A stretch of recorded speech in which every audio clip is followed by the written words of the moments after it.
Les affaires européennes. Vous avez la parole, mon cher collègue, Monsieur le Merci, Président. Monsieur le Président. Madame la Ministre, lors des rendez-vous européens de Strasbourg qui ont eu lieu du 21 au 26 novembre et des assises citoyennes qui ont eu lieu dans la deuxième circonscription du 1er au 8 décembre, la question de la relance du projet européen et de dire ce qu'il signifie concrètement dans la vie des citoyens, et en particulier à Strasbourg, a été largement débattue. Je souhaiterais vous interroger sur deux sujets en particulier qui ont été évoqués lors de ces débats. Le premier concerne l'attachement des Strasbourgeois au siège du Parlement européen. Parce que Strasbourg est la ville d'Europe et peut-être du monde où il y a le plus d'institutions qui mettent le citoyen au cœur, au centre des enjeux.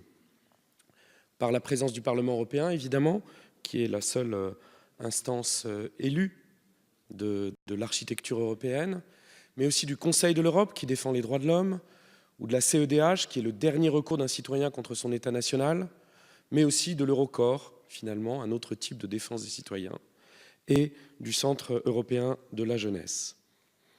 Ces dernières années, la thématique de la localisation du siège du Parlement européen est revenue fréquemment sur le devant de la scène. Je sais l'attachement du président de la République à la reconstruction d'un projet européen volontariste et novateur. Et donc notre première question est, de l'ensemble des participants à ces assises et à ces rendez-vous européens, pouvez-vous confirmer votre indéfectible soutien et celui de l'ensemble du gouvernement au maintien du siège du Parlement européen à Strasbourg? Une deuxième question qui a été débattue lors de ces débats est une question relative à une proposition d'un de nos collègues, Christophe Euzet, dans sa contribution au groupe de travail sur la nouvelle Assemblée. Il concerne là aussi l'Europe.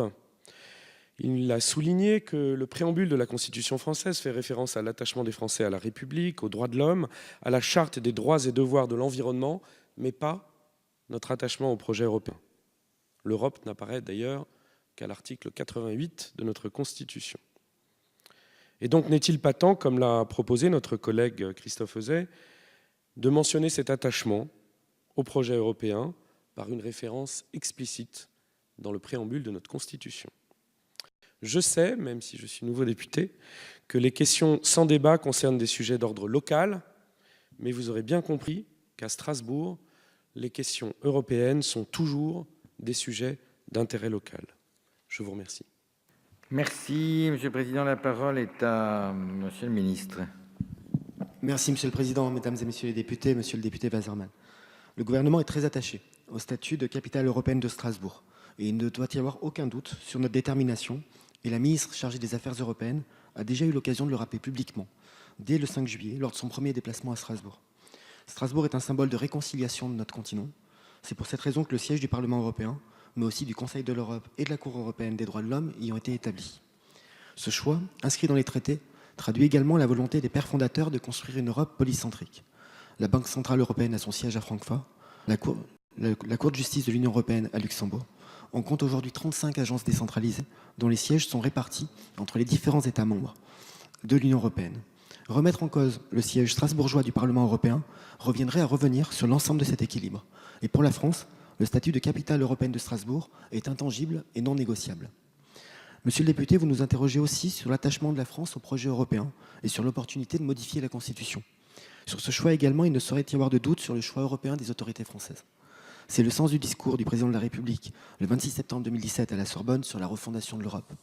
C'est aussi le sens de la démarche du président de la République qui a confirmé à l'occasion du Conseil européen des 19 et 20 octobre dernier l'attachement de la France aux symboles européens, à savoir le drapeau européen, l'hymne tiré de l'Ode à la joie, la devise unie dans la diversité, l'euro et la journée de l'Europe le 9 mai, en indiquant que la France rejoignait la déclaration numéro 52 relative aux symboles de l'Union européenne.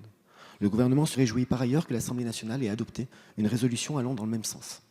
Comme vous le voyez, même sans réviser la Constitution et sans préjuger des débats qui s'ouvriront autour de la révision constitutionnelle, le gouvernement porte haut son ambition pour l'Europe et en défend activement les symboles. C'est ainsi et avec votre concours à tous que la France prendra toute sa place dans une Europe forte, libre et souveraine.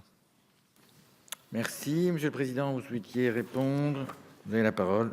Juste un mot, Monsieur le Ministre, pour vous remercier pour la clarté de ses propos dans cet hémicycle, notamment sur le siège du Parlement européen. Et je vous remercie de l'avoir fait sans aucune ambiguïté. Merci beaucoup. Merci. Nous en venons à la question que va poser